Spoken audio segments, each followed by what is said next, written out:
Okay. Thank you, Senator Brownback. It's been a year since the President was elected. It's appropriate for the American people to assess how well this administration's economic policies are working. They are not. They have failed.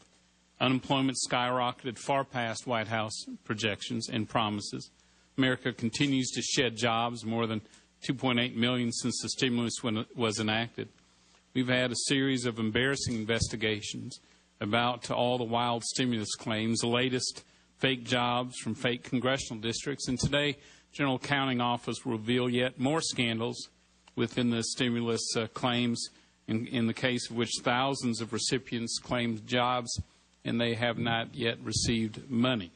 The U.S. has the worst performance in terms of unemployment rate among the major developed economies since the stimulus bill was enacted. Worse than Australia, worse than Canada, worse than the European Union, Japan, South Korea, not to mention China. The industries that the White House and Secretary, you promised would have the most job creation, manufacturing and construction, have seen by percentage the greatest job losses. The deficit is becoming frightening and threatens our economic recovery. The budget challenges we face with Medicare and Social Security, Fannie and Freddie Mac have been left unaddressed. We are reduced to begging China to buy our debt and getting lectures from other nations on our financial disarray while they discuss replacing the dollar with a more stable reserve currency. Much of the TARP money is still hidden from taxpayers' eyes, while in the public's view, Wall Street is still getting their bonuses. And major businesses and small businesses are delaying their key investment decisions as Washington moves on uncertain issues, health care reform, cap and trade, burdensome new regulations, and a host of new tax increases. Mr. Secretary, you are the point man on the economy. The buck, in effect, stops with you. For several months, conservatives on Capitol Hill have called for you to step down. Last night, Congressman Peter DeFazio said that there is a, quote, growing liberal consensus that Secretary Geithner should be removed. Quote, we need a new economic team. Conservatives agree that as point person, you failed. Liberals are growing in that consensus as well. Poll after poll shows the public has lost confidence in this president's ability to handle the economy for the sake of our jobs. Will you step down from your post? Congressman, it is a great privilege for me to serve this president, and I am very pleased to have a chance to address the range of concerns you said. I agree with almost nothing in what you said, and I think almost nothing in what you said represents a fair and accurate perception of where this economy is today. Now, I think it's important to start, welcome the advice that you're providing after you gave this president economy falling off the cliff, values of American savings cut almost in half, millions of Americans out of work.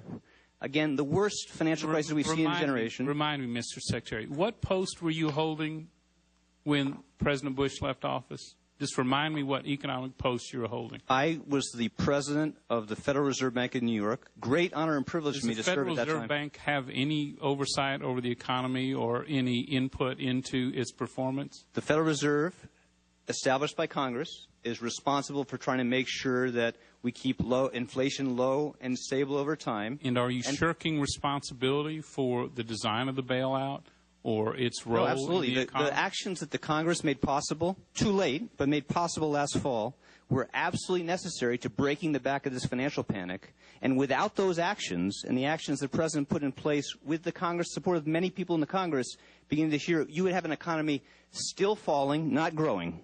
You would have had job loss still accelerating, not slowing. You would have had the value of America's savings still falling, not rising. You would have had confidence. That's been changed. No, but that's created several quadrillion new jobs. Is that right, Congressman? Again, it's just a basic fact. A year ago, this economy was falling at the rate of 6% a year. We were losing between 500,000 and 750,000 jobs a month, and that process was accelerating, not slowing, until the President of the United States came and took office. Mr. Secretary, the public has lost all confidence in your ability to do the job. And it's Congressman, reflecting on your president. Congressman, Conservatives agree, liberal Democrats agree that it really is time for a fresh start, and I would urge you to consider that. Congressman, if you, again, just Chairwoman, may I just respond to this? Congressman, if you look at any measure of consumer and investor confidence today, if you look at any measure of the strength and stability and health of the American economy, if you look at any measure of confidence in the financial system, it is substantially stronger today than when the President of the United States took office. And that happened not on its own. It happened because of a set of tough, difficult choices. And this economy did not come into this simply facing the worst financial crisis in generations. It came into this with almost a decade, certainly 8 years of basic neglect of basic public goods in health care, in education, in public infrastructure, in how we use energy.